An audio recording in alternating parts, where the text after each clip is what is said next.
Hello YouTube family, कसे आहात तुम्ही सगळे? आय होप सो तुम्ही खूपच छान असाल.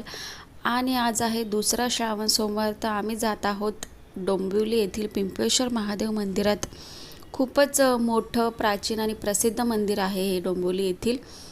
तर इथे माझं दर्शन वगैरे करून झालेलं आहे आणि महादेवांचं दर्शन करून खूपच मनाला प्रसन्नता भेटते आणि खूपच शांती भेटते माझ्या मनाला. मला खूप बरं वाटतं. जेव्हा नेक्स्ट मंडे येईल, म्हणजे तिसरा श्रावण सोमवार येईल, तेव्हा मी डोंबिवली येथील कुठल्या महादेवाच्या मंदिराला व्हिजिट देऊ हे तुम्ही मला कमेंट करून नक्की सांगा. आपण नक्की त्या मंदिराला भेट देऊया. आणि इथे बघा माझी माऊ कशी नमस्कार करते. आणि त्यांची दोघांची मस्ती चालू आहे, रुद्रची आणि माऊची. तर इथे थोडा वेळ आम्ही जरा आजूबाजूचा परिसर वगैरे फिरलो. अजून बाजूचे देवांचे दर्शन वगैरे घेतले. कसा वाटला तुम्हाला आजचा व्लॉग? कमेंट करून नक्की सांगा. आणि व्हिडिओ आवडल्यास लाईक करा, शेअर करा आणि सबस्क्राईब करा. चला बाय.